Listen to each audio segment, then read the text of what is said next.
Welcome to the world of commerce classes. कैसे हैं आप लोग? राधे राधे। होप सो आप लोग बहुत अच्छे होंगे एंड मैं आपको बता दूं कि मैं भी बहुत अच्छा हूं। हम जो थे अपने अभी तक टॉपिक जो कर चुके थे, हम कर चुके थे कि प्रिंसिपल्स ऑफ इंश्योरेंस कौन कौन से थे, जिसमें हम लोगों ने सारे जितने सात के सात पॉइंट थे वो सातों के सातों पॉइंट हमने बेहद अच्छे तरीके से विद एग्जाम्पल कवर करे हैं। अब आगे की तरफ बढ़ते हैं तो प्लीज आराम से बैठ जाइए, नोट्स खोल लीजिए अपनी अपनी सीट पे और बस 30 to 35 मिनट सिर्फ मुझको दे दीजिए। इस बीच आपको कोई भी फोन का इस्तेमाल अन्यथा नोट्स देखने के नहीं करना है, वीडियो देखने के नहीं करना है, कोई मैसेज आए वो नहीं देखना है, कोई कॉल आए उसको अटेंड नहीं करनी है। सिर्फ और सिर्फ 30 to 35 मिनट्स आपको अपने टीचर को डिवोट कर देने हैं। बस यही हमारी आज की गुरु दक्षिणा है और हमें कुछ नहीं चाहिए आपसे। ठीक है, चलो तो आज हम क्या करने वाले हैं, आज हम करेंगे, एक सेकंड वो शीट खोले। तो ये आपके सामने अभी जो शीट आ रही है, सातों को सातों पॉइंट हमने कर लिए हैं। ठीक है, सातों को सातों पॉइंट हमने कर लिए हैं, जिसमें से हमारा पहला था principle of utmost good faith, दूसरा था हमारा principle of insurable contract, insurable interest, तीसरा था हमारा इंडेमिनिटी वाला, चौथा था हमारा प्रिंसिपल ऑफ कंट्रीब्यूशन, पांचवा था प्रिंसिपल ऑफ सबरोगेशन और छठा था प्रिंसिपल ऑफ कॉजा प्रॉक्सिमा और सातवां था हमारा principle of mitigation of losses. I hope so आपको सारी चीजें यहाँ तक क्लियर थी। ठीक है, और कोई भी अगर डाउट आया करे तो कमेंट सेक्शन में डाल दिया करो, मुझे पर्सनल मैसेज कर दिया करो, कोई दिक्कत वाली बात नहीं है। ठीक है, देर सवेर आपके डाउट जो है वो सॉल्व हो ही जाएंगे। अच्छा, एक बात आपको प्रॉमिस और करना पड़ेगा कि सर आप जो पढ़ाएंगे ना, हम वो दिन के दिन रिवाइज करते हुए चलेंगे। इससे क्या फायदा होगा? इससे पहला फायदा ये होगा कि सर हम देख पाएंगे कि हम वो कितना जो है रिटेन कर पा रहे हैं, आपके पढ़ाने के बाद हम कितना रिटेन कर पा रहे हैं, पहली चीज। दूसरी चीज, सर हमारे पास और भी तो सब्जेक्ट है पढ़ने के लिए, तो क्यों ना हम जो बिजनेस में पढ़ रहे हैं वो यही लेक्चर में सब कुछ खत्म करते हुए चले, है ना? तो आपके दो चीजें कवर हो जाएंगी, क्योंकि आपके पास सब्जेक्ट तो और भी पढ़ने को है, अकाउंट्स भी है, इकोनॉमिक्स भी है, कुछ लोगों के पास मैथ्स भी होगी तो कुछ लोगों के पास पीएचई भी होगी, कुछ लोगों के पास हिंदी भी होगी तो कुछ लोगों के पास कुछ और भी होगा। ठीक है, तो आपको ये मुझसे वादा करना है और जो वादा करेंगे वो निभा के रहेंगे। शपथ लेनी है आपने। ठीक है, शपथ लेनी है आपने कि सर जो जो आपने कहा है, पहली चीज ये कि हम जो आप पढ़ाएंगे वो हम यहाँ पे रिवाइज करेंगे, और दूसरी चीज एक बात और भी समझ लो, दूसरी चीज क्या है कि हम आपके जो लेक्चर है 30 to 35 मिनट्स, इसमें हम कोई भी अदर एक्टिविटी नहीं करेंगे सिवाय आपका लेक्चर देखने के। ठीक है, ये आपने शपथ ले ली है, तो आप बस आप खुद को आईने में देख लेना। अगर आपने कोई भी बीच में हरकत करी, फोन उठाया चैट करने के लिए, कहीं बात करने के लिए या किसी के हालचाल लेने के लिए, किसी के हालचाल मतलब सिर्फ अपने पहले हालचाल देख लो। ठीक, आओ। तो ये आज का जो हमारा नेक्स्ट टॉपिक रहेगा वो हमारा टॉपिक रहेगा इंश्योरेंस एंड एश्योरेंस। ठीक, उसके बाद हम देख लेंगे टाइप ऑफ इंश्योरेंस कितने प्रकार के होते हैं। सबको क्लियरली शीट विजिबल है? यस और नो? विजिबल है? अगर सब कुछ विजिबल है तो भाई थम्स अप कर देना, फिर हम आगे स्टार्ट करते हैं। ठीक है, कुछ ऐसा ना हो कि मैं पढ़ाते हुए निकल जाऊं, आपको ऑडियो ना आए, आपको वीडियो क्लियर नहीं आ रही है, किसी की में वीडियो लैग कर रही है, या फिर किसी को नोट्स नहीं दिखाई पड़ रहे हैं, किसी को ब्लर दिखाई पड़ रहे हैं। ऐसी किसी को भी समस्या हो, प्लीज प्लीज आप जो है कमेंट सेक्शन में बता दीजिए, ताकि हम अपनी वीडियो क्वालिटी या फिर जो भी हमारी डिवाइसेज है उसको इम्प्रूव कर पाए। ठीक, आओ हम देखते हैं। एक टॉपिक आया इंश्योरेंस एंड एश्योरेंस। ठीक है, ये कई बार आपको देखने को मिलेगा इंश्योरेंस एंड एश्योरेंस, और जनरली जो बच्चा होता है, जनरली बच्चा क्या आम आदमी भी इस टॉपिक पे जो है कंफ्यूज हो जाता है कि सर इंश्योरेंस और एश्योरेंस में डिफरेंस ही क्या है, कैसे हम इसको हम सेग्रीगेट कर पाएंगे, कैसे हम इसको देख पाएंगे कि ये दोनों अलग अलग है। बेटा देखो, इंश्योरेंस और एश्योरेंस दो सगे भाई हैं। ठीक है, दो सगे भाई हैं। ठीक, आज तो पहले थोड़ा सा थ्योरी का नोट्स पढ़ेंगे एंड डेफिनेटली मैं आपको बिलीव करता हूँ कि लैंग्वेज पढ़ के आपको सब कुछ समझ में आने लगेगा।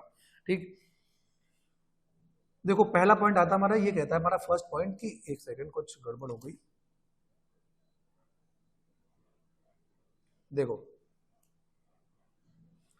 एश्योरेंस का मतलब क्या होता है? Assurance refer to a contract in which the sum assured is bound to be paid sooner or letter.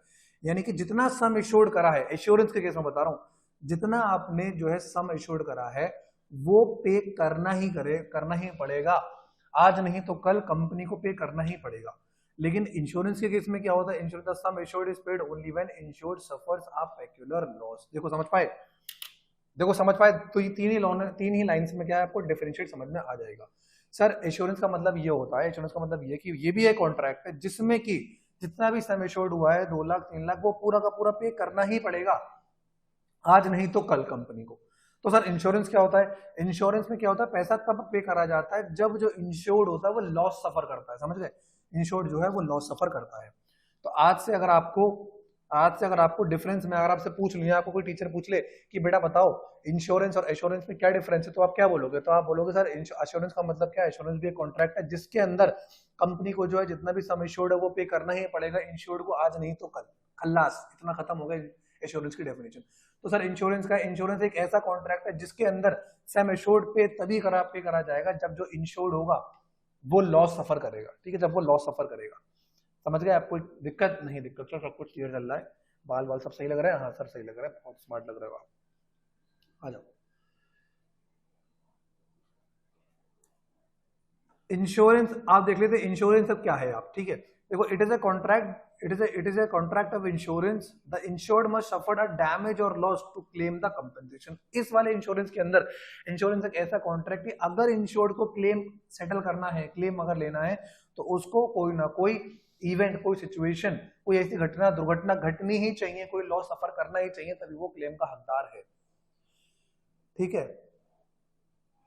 इसका एग्जांपल होगा फायर इंश्योरेंस, मरीन इंश्योरेंस, यानी कि मैंने मान लो किसी एक बंदे ने प्रॉपर्टी का अपना इंश्योरेंस करा रखा था, तो वो उसका इंश्योरेंस का क्लेम तभी ले पाएगा जब क्या है, उसके फैक्ट्री के अंदर, उसकी प्रॉपर्टी के अंदर कोई ना कोई आग लग जाएगी, उसके बाद वो क्लेम लेने आएगा। ऐसा नहीं कि आग लगी नहीं तो आप क्लेम लेने आए कंपनी के पास कि कंपनी आज पैसे दे दो, जब आग लगेगी तब देखी जाएगी, ऐसा नहीं होगा।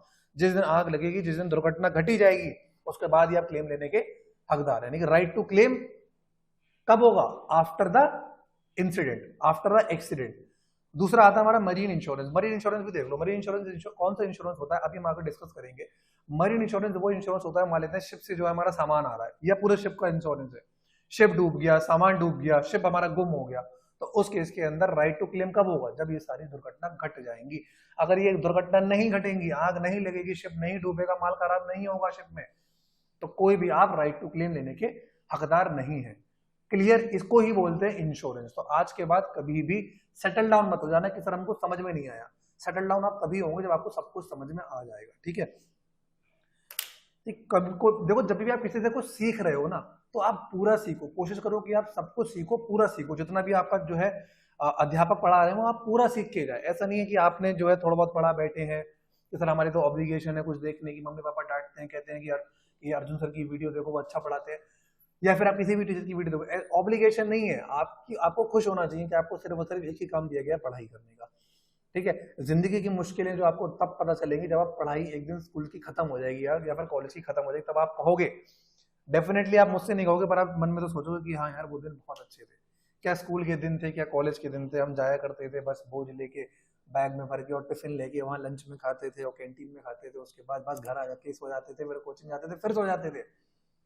लेकिन द मोमेंट आपकी ये पढ़ाई जिस दिन खत्म हो जाएगी, जिस दिन आपकी स्कूल और कॉलेज जिस दिन आपका खत्म हो जाएंगे, जब आप असल जिंदगी में आओगे प्रैक्टिकल लाइफ में अर्निंग करने के लिए, देन यू विल फाइंड कि दुनिया जो है बहुत थोड़ा नहीं है तो बहुत नहीं तो थोड़ा तो स्ट्रगल है ही, ठीक है। तो अभी जो मूवमेंट्स आ रहे हैं उसको खूब सारा एंजॉय करो, खूब पढ़ो लिखो, खूब बड़े आदमी बनो आप लोग, पर एंजॉय करो लाइफ को, ठीक है। कोई भी चीज आपको ऑब्लिगेशन में मतलब है कि मुझे को देखनी है वीडियो, ऐसा नहीं है, ठीक है। आपको हर चीजें जो है लाइफ को एंजॉय करना चाहिए, लाइफ का एक फेज है, इस फेज को आप जितना खूबसूरत बना सकते हो उतना खूबसूरत बनाओ और खूब बेहतरीन तरीके से आप जियो, ठीक है। मैं तो यही आशा करता हूँ, मैं भी इसी टर्म्स एंड कंडीशन पे जीता हूँ कि आज जो होना चाहिए वो सबसे बेहतरीन होना चाहिए, आज मुझे कुछ नया सीखना चाहिए, आज मुझे कुछ नया सिखाना चाहिए लोगों को, ठीक जी। अब सर एश्योरेंस क्या? एश्योरेंस मैं बता चुका हूँ पहले, लेकिन मैं फिर भी डिस्कस करना चाहता हूँ कि आपको एश्योरेंस क्या होता है, ठीक। मैं फिर भी आपको डिस्कस कर दूंगा कि एश्योरेंस क्या होता है। एश्योरेंस भी एक कॉन्ट्रैक्ट है जिसके अंदर सम एश्योर्ड बाउंड, यानी कि ऑब्लिगेशन है यहाँ पे करने के लिए, ठीक है। चाहे इंश्योर्ड जो है वो लॉस सफर करे या ना करे, आपको बाउंड है पे करने के लिए। सर आप मुझे एक एग्जांपल दे दो, मैं आपकी बात मान जाऊंगा बस। बेटा आपने एक नाम सुना होगा, हम लोग LIC करवाते हैं, ठीक है। LIC हम लोग करवाते हैं, मान लेते हैं 15 साल की एक LIC होती है, 15 ईयर्स की LIC होती है, मान लेते हैं बहुत सारी ईयर्स की होती है, ईयरली वाली भी होती है, 5 साल वाली, 10 साल वाली भी होती है। आप अपने घर पे बैठे होंगे तो आप अपने पापा से पूछने जरूर होगी उनकी LIC, अगर LIC से नहीं होगी तो किसी ये इंश्योरेंस उन्होंने किसी और से ले लिया होगा, ठीक है। बहुत सारी पॉलिसीज आती हैं जो जिसमें कहा जाता है कि आपको 15 साल तक बस प्रीमियम पे करना है, उसके बाद 5 साल जो है कंपनी आपका पैसा इस्तेमाल करेगी और 20th ईयर में आपको अपना सम एश्योर्ड जो है मैच्योरिटी अमाउंट मिल जाएगा, ठीक है। जितना भी उसके अंदर इंटरेस्ट एक्यूमुलेट हुआ होगा वो सारा का सारा पैसा आपको सम एश्योर्ड में मिल जाएगा। तो बेटा ये कंडीशन क्या है कि आपको 20वें साल में पैसा मिल जाएगा? क्या यहाँ पे कहीं कहा गया कि आपको जब दुर्घटना होगी, आपकी जब लाश हमारे सामने पड़ी होगी हम तभी पैसा देंगे? नहीं, ऐसा कुछ भी नहीं कहा गया, बस इतना कहा गया है कि आपको 20 साल में पैसा मिल जाएगा, तो मिल जाएगा तो मिल जाएगा, चाहे लॉस सफर्ड हो या ना हो, पैसा आपको मिल जाएगा। ये इसी को बोलते हैं एश्योरेंस, यानी क्या कर रहे हैं, हम उसको दिलासा दे रहे हैं, एश्योर कर रहे हैं कि तुमको तुम्हारा पैसा जो है वो मिल जाएगा, लॉस सफर करने की कोई जरूरत नहीं है, यहाँ पे लॉस सफर करने की कोई जरूरत नहीं है, पैसा आपको मिल जाएगा। आई होप सो आपको अब तो डिफरेंस समझ में आ ही गया होगा एश्योरेंस और लाइफ इंश्योरेंस। ठीक है, एक बार मैं मोटा मोटी बात और क्लियर कर देता हूं आपको ताकि अच्छे समझ में आ जाए। एश्योरेंस और इंश्योरेंस, इंश्योरेंस का मतलब वो कॉन्ट्रैक्ट होता है कि जहां पर सम एश्योर्ड तभी मिलेगा इंश्योर्ड को जब कोई ना कोई लॉस सफर कर लेगा वो। इसके एग्जांपल थे फायर इंश्योरेंस, जब प्रॉपर्टी में आग लगेगी पैसा तभी मिलेगा, जब आपका माल शिप में डूबेगा मरीन इंश्योरेंस तभी पैसा मिलेगा। क्लियर? एश्योरेंस वो कॉन्ट्रैक्ट है जहां पे इंश्योरर बाउंड टू पे है सूनर और लेटर, चाहे लॉस सफर हो या ना हो, लेकिन पे करना ही करना है। ठीक, इसका एग्जांपल है लाइफ इंश्योरेंस, लाइफ इंश्योरेंस इसका एग्जांपल है। आई होप सो यहां तक सब कुछ क्लियर चल रहा है, कोई दिक्कत नहीं आ रही? ठीक, कोई दिक्कत नहीं आ रही, सब कुछ क्लियर है ना? सब कुछ क्लियर है तो भगवान का नाम लो, राधे राधे, और आगे बढ़ो, और थोड़ा सा जो है जल ग्रहण करते रहा करो, क्योंकि जल की एक खास बात यह है कि आपको नींद नहीं आने देती है। हमने सर आपको पानी को जो है छाए से सब्स्टिट्यूट कर दे रहे हो।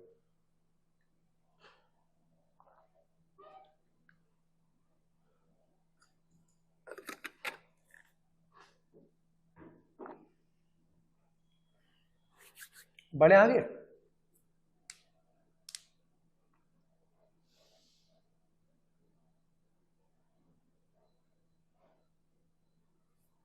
आ जाओ, चलो अब देखते हैं टाइप्स ऑफ इंश्योरेंस।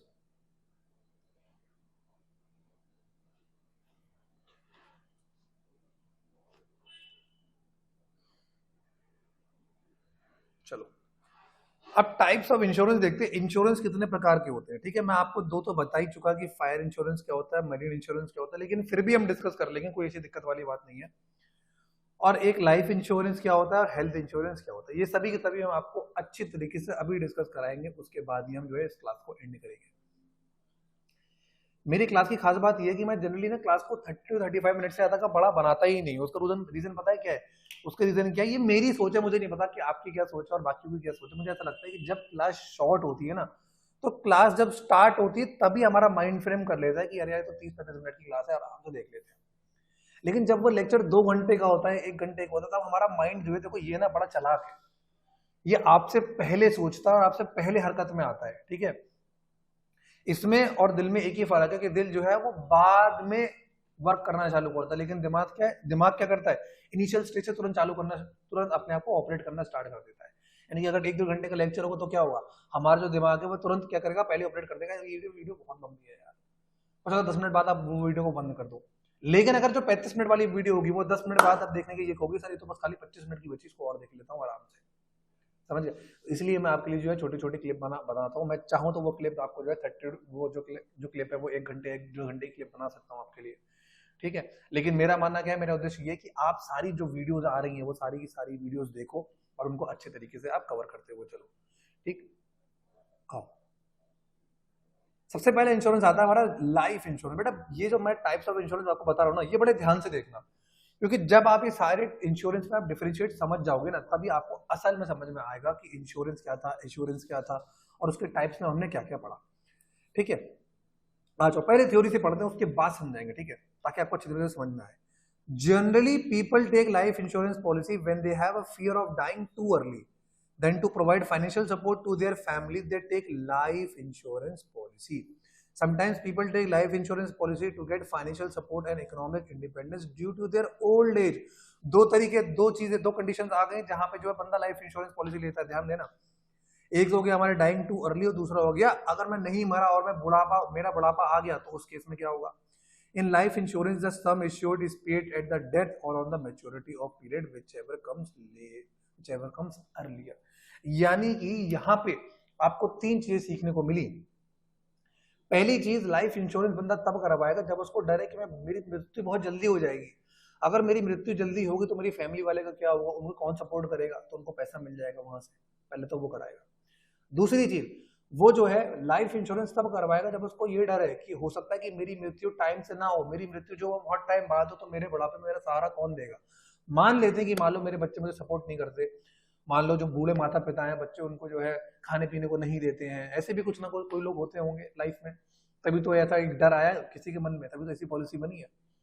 तो मान लो वो उन्हें सपोर्ट नहीं करते, उनकी डेली जो है नीड्स है वो फुलफिल नहीं कर पाते हैं, तो ऐसे लोग चाहते हैं कि अगर मेरा बुढ़ापा कैसे कटेगा, तो वो लाइफ इंश्योरेंस के साथ कटेगा, ठीक है, लाइफ इंश्योरेंस की। तभी तो कहते हैं वो है ना बीमा, बीमा का क्या नाम है, टैग क्या है, जिंदगी के साथ भी और जिंदगी के बाद भी, समझ गए, जिंदगी के साथ भी और जिंदगी के बाद भी, ऐसे बीमा भी होते हैं कि उनमें से एक बीमा ये है कि जिंदगी के साथ नहीं मरोगे तो जिंदगी के साथ तक रहेगा तुम्हारा बीमा ये, और मरने के बाद भी ये बीमा तुम्हारे काम आएगा, तुम्हारे नहीं तो तुम्हारे फैमिली काम जरूर आएगा, ठीक है। यहाँ पे जो कंपनी होगी, यहाँ पे लाइफ इंश्योरेंस का जो कंपनी होगी वो बाउंड ऑब्लिगेशन होगा उसका, या तो उसकी मृत्यु पर पैसा मिल जाएगा या तो maturity date whichever is earlier, ठीक है। सपोज देखो, सपोज मान लेते हैं 20 साल की एक इंश्योरेंस था जो 31/3/2042 में मान लेते, जहां पर 2042 के अंदर मैच्योर होनी थी, यानी कि यहाँ पे पैसा मिलना था मान लेते हैं, लेकिन उस इंसान की जो मृत्यु थी वो 28/4/2039 में हो गई। बताओ कब मिलेगा, कब मिलेगा, बताओ जल्दी बताओ कब मिलेगा। आपको स्क्रीन में शो हो भी रहा है ये, हाँ शो हो रहा है, बताओ पैसा कब मिलेगा।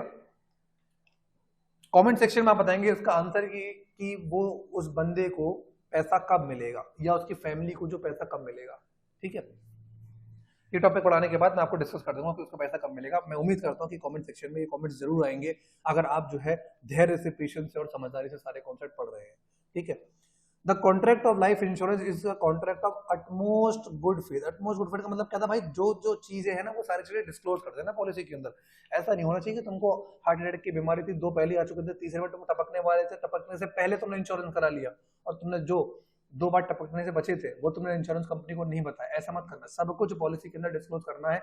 अन्यथा क्या बताया था मैंने अटमोस्ट गुड फेथ के अंदर कि कंपनी जो है वो कंपनसेशन पे करने से डिनाई भी कर सकती है, जी हाँ।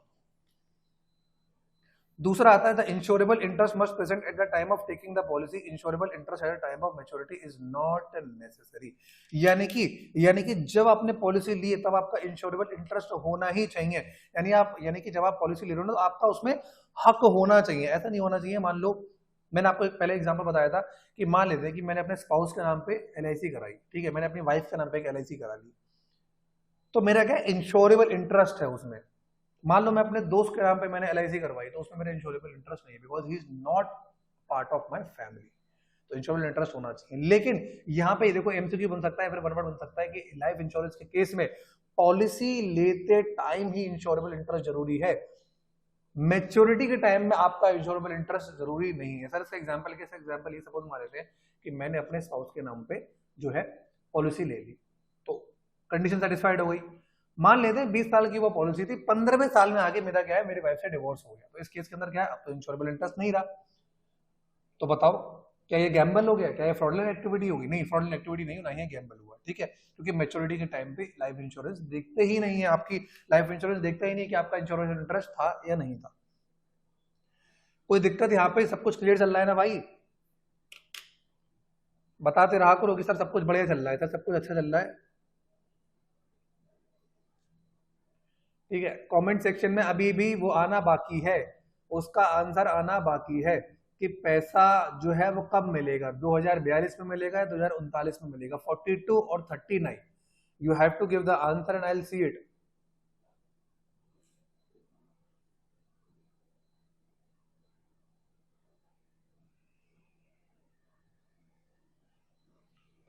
थर्ड जो हमारा पॉइंट है, थर्ड पॉइंट कहता है कि life insurance contract is not a contract of indemnity. The life of human being cannot be compensated. That is why the amount payable in life insurance on the health of insured is fixed in advance. मैंने आपको पहले ही बताया था, अभी जो मैंने latest class ली थी, latest class में मैंने क्या बताया था कि देखो लाइफ इंश्योरेंस के केस में आप इंडेमनीफाई नहीं, आप उसके लॉस को नहीं बियर कर रहे हो। किसी की डेथ को आप, किसी के डेथ का जो लॉस है वो आप कैसे बियर कर सकते हो? नहीं कर सकते ना। इसीलिए लाइफ इंश्योरेंस के अंदर पैसा जो है वो पहले ही फिक्स हो जाता है, इतना पूरा का पूरा पैसा आपको मिलेगा, ठीक, क्योंकि आप ह्यूमन की वैल्यू नहीं लगा सकते। एक ऐसा इंसान जिसकी डेथ हो चुकी है, आप उससे क्या वैल्यू निकालोगे? और लॉस को ही, लॉस की भरपाई करने को इंडेमनीफाई बोलते हैं, इंडेमनिटी बोलते हैं। तो आप ह्यूमन की जो है वैल्यू नहीं निकाल सकते, इसलिए इंडेमनी वाला जो हमारा कॉन्सेप्ट का प्रिंसिपल था वो यहाँ पे काम नहीं करता है। यहाँ पे उस बंदे को जो पैसा दिया जाएगा वो पहले से फिक्स्ड एडवांस कर दिया जाएगा, वो पूरा का पूरा पैसा या तो मैच्योरिटी पे मिलेगा या तो उसके डेथ पे मिलेगा। आई होप आपको सारी क्लियर है। तो अब मैं आपको बताने जा रहा हूँ कि उसका पैसा कब मिलने वाला है, कि जिस इंसान की जो है वो डेथ हो गई, अगर 2039 के अंदर और 2042 के अंदर मैच्योरिटी थी, तो उसका आंसर होगा बेटा ये। क्योंकि लाइफ इंश्योरेंस क्या कहता है, लाइफ इंश्योरेंस पैसा उस दिन देता जिस दिन या तो मैच्योरिटी हुई है या तो उसकी डेथ हुई है, व्हिचएवर इज अर्लियर। तो मैच्योरिटी हमारी 2042 के अंदर थी, लेकिन उसकी जो डेथ थी वो 2039 के अंदर हो गई, तो पैसा जो है वो यहाँ मिल जाएगा। क्लियर?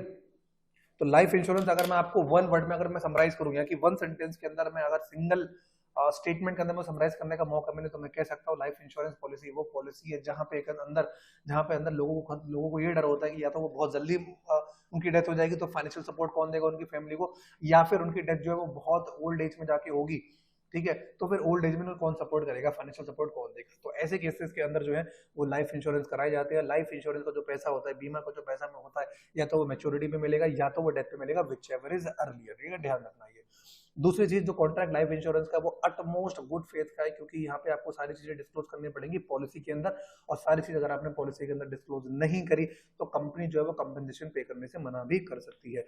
दूसरी चीज, यहाँ पे इंश्योरेबल इंटरेस्ट होना चाहिए at the time of taking policy, but not at the time of maturity. I hope so आपको ये वाला पॉइंट क्लियर है। थर्ड वाला पॉइंट है कि life insurance contract is not a contract of indemnity, यानी कि यहाँ पे जो प्रिंसिपल ऑफ इंडेमिनिटी वो वर्क नहीं करता, क्योंकि आप ह्यूमन की जो वैल्यू है वो आप असेस नहीं कर सकते, इसलिए जो पैसा जो है वो इन एडवांस से डिसाइड कर लिया जाता है कि कितना पैसा उसको मिलने वाला है, या तो मैच्योरिटी पे या तो डेथ पे। आई होप सो आपको लाइफ इंश्योरेंस का कॉन्सेप्ट में कोई दिक्कत नहीं आई होगी, ठीक है, कोई दिक्कत नहीं आई होगी, कोई दिक्कत नहीं है ना लाइफ इंश्योरेंस वाले पॉइंट के अंदर? नहीं सर, हमें कोई दिक्कत नहीं आई है, हमें सब कुछ बढ़िया चल रहा है, हमें कोई दिक्कत नहीं है।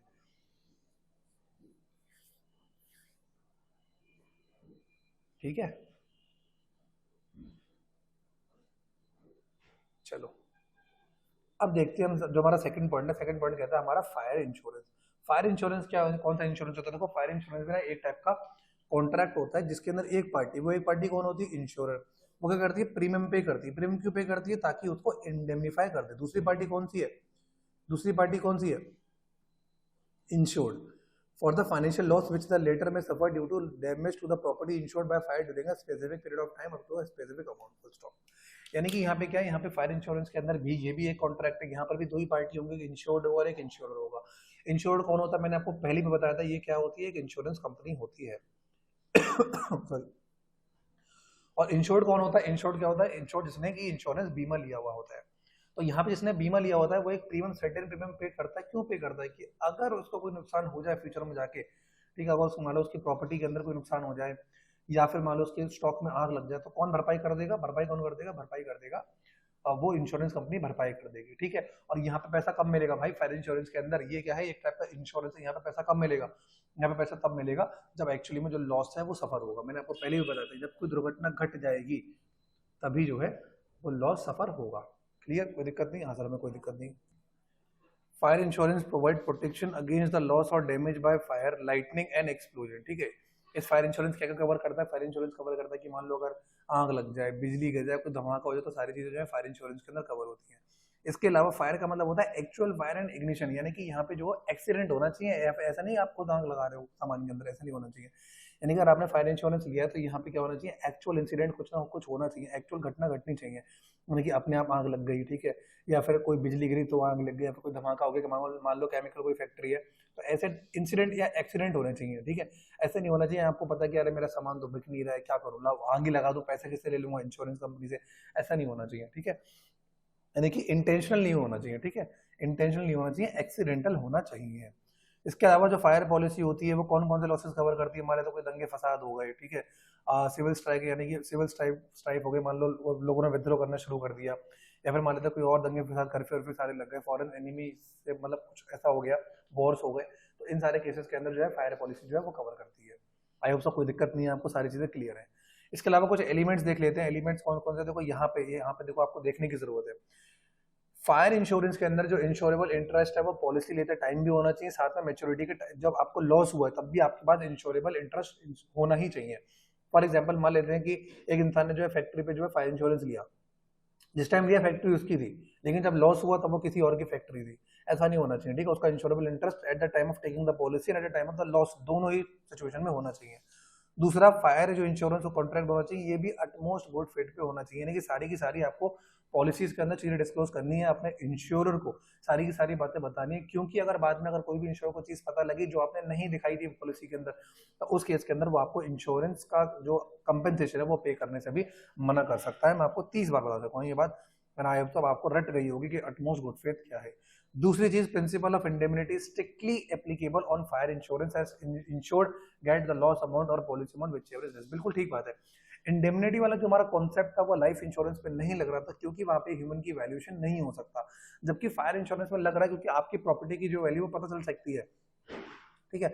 आपको जो पॉलिसी अमाउंट है उस प्रॉपर्टी को लेकर वो पता है, या फिर आपको जो नुकसान है वो भी पता चल जाएगा, एंड में जो नुकसान होगा, तो इन दोनों में से जो कम होगा वही पे करा जाएगा। सर ऐसा क्यों? क्योंकि आप ध्यान रखो कि इंडेमनीफाई का मतलब था क्या बेटा? इंडेमनीफाई का मतलब ये था कि आपको जो नुकसान हुआ है हम उसको आपको पे करें, ताकि आप जो है वो पहले जैसे सिचुएशन थी, यानी कि लॉस होने से पहले जो आपकी कंडीशन थी आप उसी कंडीशन में वापस आ जाए, ठीक है। मान लेते हैं पॉलिसी उसने ली 2 लाख रुपए, उसको नुकसान हुआ 1 लाख रुपए का, कितने पैसे दिए जाएंगे बताओ? पॉलिसी थी 2 लाख रुपए की, आग लग गई प्रॉपर्टी के अंदर, उसमें नुकसान की जो हुआ, नुकसान हुआ 1 लाख रुपए का, आप मुझे बताओ कितने पैसे दिए जाएंगे? ठीक, जो बंदा भी कह रहा है 2 लाख रुपए, तो I am extremely sorry, 2 lakh रुपए नहीं होंगे। क्यों नहीं होंगे सर? आप मुझे खुद बताओ, अगर किसी की फैक्ट्री में आग लग गई जिसने पॉलिसी 2 लाख रुपए की ले रखी थी, उसको लॉस अगर 1 लाख रुपए का हुआ, अगर कंपनी ने उसको 2 लाख रुपए पे कर दिए तो महाराज, तो हर बंदा अपने सामान में आग लगाया करेगा, उसे पता है भाई आग लगा लो, 1 लाख का नुकसान है, 2 लाख मिलने वाले हैं। तो फिर माल बेचेगा तो फिर हर फैक्ट्री में आग ही लगेंगी, रोज हर दुकानों में आग ही लगेंगी, फिर माल तो बिकेगा नहीं, ठीक है। ऐसा समझ लो। फोर्थ पॉइंट आता था, compensation is paid only when the loss is due to fire, so doctrine of causa proxima is also strictly followed, यानी कि यहाँ पे नुकसान जो सब्जेक्ट मैटर है, सब्जेक्ट मैटर से रिलेटेड अगर जो लॉस होंगे उसी के बेसिस पे ही आपको कंपनसेशन पे करा जाएगा। ऐसा नहीं होना चाहिए आपकी फैक्ट्री को जो आपने इंश्योरेंस करवाया था, वो आपने जो करवाया था वो फायर इंश्योरेंस करवाया था, मान लो भूकंप में वो गिर गई, तो ऐसा नहीं होना चाहिए, ठीक है। आपके सारे जो इंश्योरेंस है वो सब्जेक्ट मैटर होने चाहिए। अब आपको सारी बातें क्लियर है, कोई दिक्कत हो तो आप हमसे शेयर कर सकते हैं, बिल्कुल, ठीक है। तो फायर इंश्योरेंस में किसी को कोई दिक्कत? सर फायर इंश्योरेंस में हमको सबसे बेहतर समझ में आया है, फायर इंश्योरेंस और लाइफ इंश्योरेंस हमारे जो है खून में उतर चुके हैं। देखो जब चीज खून में उतर जाती है तब वो चीज बहुत अच्छे से समझ में आती है, ठीक है। आगे समझ में?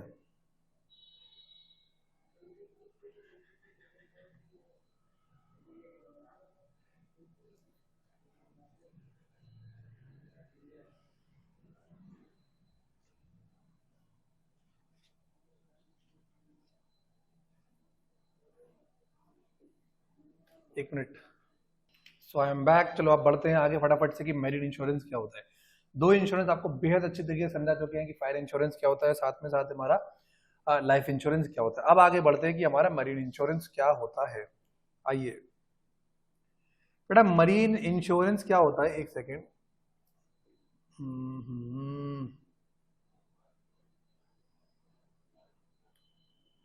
मरीन इंश्योरेंस क्या होता है बेटा? मरीन इंश्योरेंस क्यों लेते हैं आप मुझे खुद बताओ। समुद्र में अगर हम कोई जा रहे हैं तो उसका इंश्योरेंस क्यों लिया जाएगा बेटा? समुद्र में आप इसलिए इंश्योरेंस ले रहे हैं क्योंकि आपको कुछ ना कुछ समुद्री खतरे होंगे, जाहिर सी बात है। आप लाइफ इंश्योरेंस क्यों ले रहे हैं? आपको जिंदगी से कुछ खतरे हैं, या तो जिंदगी बहुत देर में हमारी जाएगी, या तो जिंदगी बहुत जल्दी चली जाएगी, यही तो खतरे हैं। ऐसी समुद्र में क्या, समुद्र में बड़े सारे खतरे होते हैं। सर एक दो खतरे का नाम बता दो। टाइटैनिक है, टाइटैनिक आपको क्या था खतरा उसका? उसका शिप का जो है वो बेसमेंट टूट गया, सारा पानी भर गया तो टाइटैनिक शिप डूब गया। दूसरा हो सकता है कि शिप जा रहा था, आपस में 2 शिप लड़ गए, भैया देखा नहीं उन्होंने, गलती से मुड़ नहीं पाया शिप। तीसरा क्या हो गया, मान लेते हैं कि बहुत तेज आंधी तूफान आ गया और शिप जो है वो झेल नहीं पाया वो उसका जो बहाव था पानी का, और शिप डूब गया। तीसरा क्या हो सकता है कि सर शिप जा रहा था सर इंग्लैंड टू न्यूयॉर्क, लेकिन रास्ते में कहीं गुम हो गया, मिला ही नहीं, कहाँ चला गया। चौथा क्या हो सकता है, मान लेते शिप का जो है वो सीजर हो गया, ठीक है, गलत माल लेके जा रहा था, ड्रग सप्लाई कर रहा था, ठीक है, तो क्या वो सीज हो गया वो। तो ये सारे क्या, ये सारे समुद्री खतरे होते हैं, ठीक है, ये सारे समुद्री खतरे होते हैं जो मैंने के सारे फर्स्ट लाइन में लिख दिए हैं। अगर आपसे कोई पूछे कि सी पेरल्स क्या होता है, पेरल्स ऑफ सी क्या होता है, उसका मतलब होता है समुद्री खतरे। इसका मतलब क्या होता है बेटा? समुद्री खतरे। आई होप सो मैंने सही लिखा हुआ। हिंदी वाले बच्चे अगर बता दें कि मैंने कुछ इसमें गलती लिखी हुई है तो वो बता सकते हैं, ठीक है, बता सकते हैं वो। समुद्री समुद्री समुद्री खतरे, समुद्री खतरे। एक बच्चे ने गलत बता दिया इधर कि सर आपने गलत लिखा है। समुद्री रा नीचे लगेगा, जो मैंने रा ऊपर टांग दिया था ना वो रा नीचे टकता है। तो ये रहा समुद्री खतरे। Here the insurer may pay the cargo. Here the insurer may be the cargo owner or a ship owner or a freight receiver.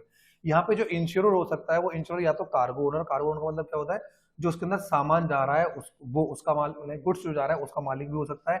ऐसा भी हो सकता है वो पूरे शिप का मालिक भी हो सकता है। ऐसा भी हो सकता है सिर्फ वो फ्रेट रिसीव करने वाला हो, यानी कि क्या हो सकता है, यानी कि वो किसी से पैसा क्या ले रहा है, यानी कि एक तो हो सकता है शिप का मालिक हो, ठीक है, दूसरा क्या हो सकता है उसके अंदर जो गुड्स हो वो उसका मालिक हो, तीसरा सकता है वो सिर्फ शिप चला रहा हो, वो सिर्फ फ्रेट रिसीव करता हो, ठीक है। तो ये तीनों ही लोग क्या है वो ऐसे इंश्योरेंस करा सकते हैं, marine insurance. Cargo owner, ship owner, freight receiver. Cargo owner, ship owner and freight receiver, ये तीनों के तीनों लोग जो है वो मरीन इंश्योरेंस करा सकते हैं। यहाँ पे जो इंश्योर है उसको कौन बोला जाता है, अंडर राइटर, यानी कि शिप ओनर को, कार्गो ओनर को और फ्रेट रिसीवर को हम क्या बोलेंगे, अंडर राइटर बोलेंगे। ध्यान रखना, देखो बेटा मैं सब चीज इसलिए लिखवाता हूँ, सब चीज इसलिए बार बार बोलता हूँ क्योंकि क्वेश्चन एग्जाम में, एमसीक्यू एग्जाम में कैसा टीचर फ्रेम कर दे हमें नहीं मालूम, ठीक है। तो मैं चाहता हूं कि आपको सारी की सारी वर्ड टू वर्ड सारी चीजें बताऊं, उसका हिंदी में मतलब समझाऊं और सारी की सारी बातें आपको लिखवाऊं, नोट्स में आपको प्रोवाइड करूं, ठीक है। यही मेरा उद्देश्य रहता है कि आपको सारी की सारी चीजें सिखाई जाए। And the insured pays the particular sum which is called a premium, ठीक, ये तो हम पढ़ते ही आए हैं। क्यों पे करता है, क्योंकि अगर उसे कोई नुकसान हो जाए तो उसे इंडेमनीफाई कर दी जाए। इसका मतलब इंडेमनीफाई वाला जो प्रिंसिपल है वो यहाँ पर भी अप्लाई होता है। जितना आपका सम इश्योर्ड था, जितना आपको नुकसान हुआ है, जितना आपका पॉलिसी अमाउंट, जितना आपको नुकसान हुआ, इनमें से जो भी कम होगा वो आपको पे करा जाएगा, ताकि आपको जो है वो नुकसान ना हो। आई होप सो कि आपको सारी बातें जो है वो क्लियर है, ठीक। अब different types of marine insurance मैं बता देता हूं आपको, different types of marine insurance कौन कौन से होते हैं। आइए फटाफट, different types of marine insurance कौन कौन से होते हैं। या एक काम करिए, या एक काम करते हैं, ऐसा करते हैं कि हमारी जो क्लास है वो हमारे टारगेट के बेस पे बन चुकी है 30 to 35 मिनट्स की। हम इसको आज तक जो है वो यहीं रखते हैं। हमने जो अभी तक पढ़ा बेसिकली वो हमने क्या पढ़ा था, हमने पढ़ा था कि इंश्योरेंस और एश्योरेंस क्या थे। हमने डिटेल में समझ लिया कि इंश्योरेंस और एश्योरेंस में डिफरेंस क्या होता है। इसके बाद मैंने आपको टाइप्स ऑफ इंश्योरेंस में आपको बता दिया कि फायर इंश्योरेंस क्या होता है, लाइफ इंश्योरेंस क्या होता है, मैं आधा मैं आपको समझा चुका हूँ कि मरीन इंश्योरेंस क्या होता है।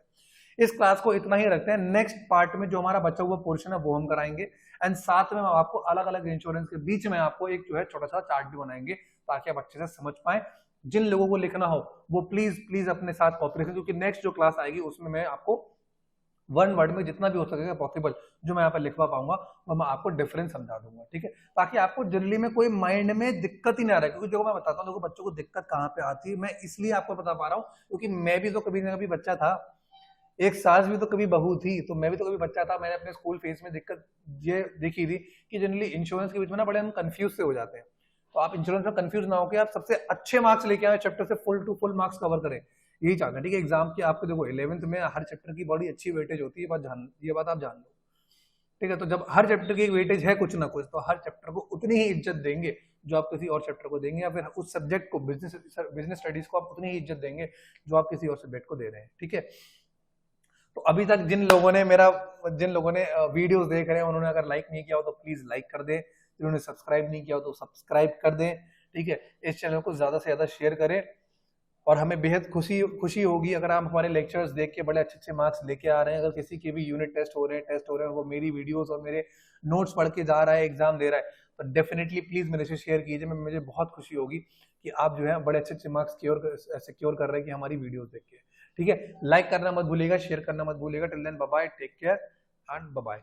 खाओ पियो ऐश करो और अपने माँ बाप का ख्याल रखो और अच्छे से पढ़ाई करो, because this is going to give you lot of fame, name and money in the future, ठीक है। पढ़ाई आपको बहुत आगे ले आ सकती है। चलो बाय बाय।